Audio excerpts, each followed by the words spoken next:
Avez-vous accepté facilement de faire des infidélités à M6 ? Stéphane Plaza, si est-il un honneur d'avoir été choisi pour jouer dans cette collection qui est une institution. France Télévisions est venu me chercher pour jouer ce gendarme tourmenté, très éloigné de moi. Ça m'a plu car je suis un clown blanc, j'ai beaucoup de failles. Ça me sert pour incarner des héros plus graves. Comment vous êtes-vous préparé ? J'ai passé plusieurs nuits dans des commissariats et me suis entraîné au tir. Je me baladais dans mon agence en uniforme de gendarme pour m'habituer.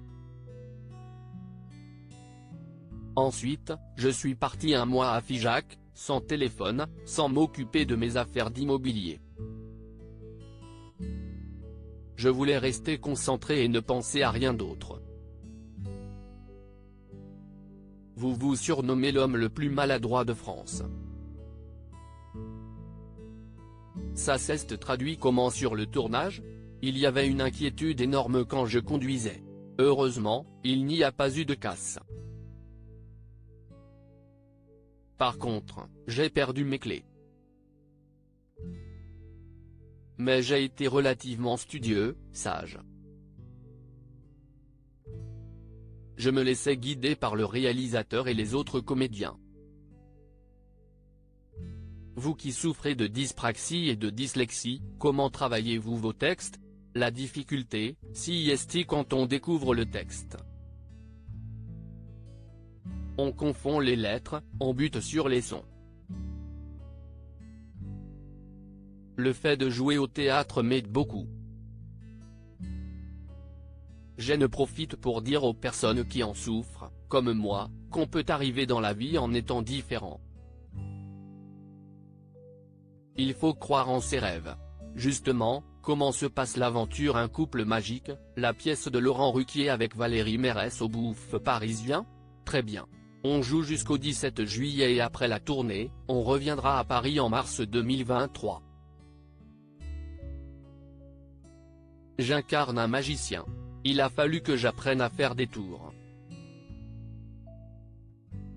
Si est une pièce de boulevard qui évolue au fil des représentations, des réactions du public.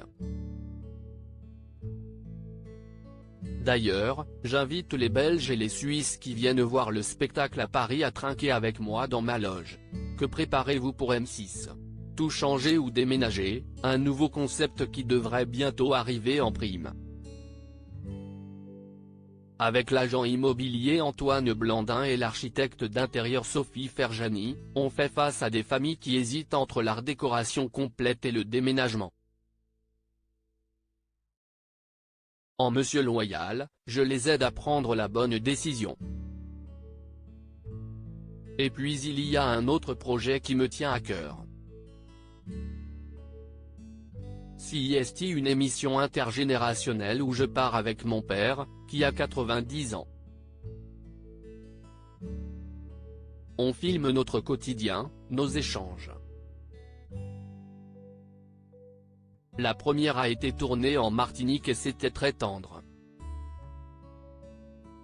J'ai même pleuré. J'ai un accord de principe avec la chaîne.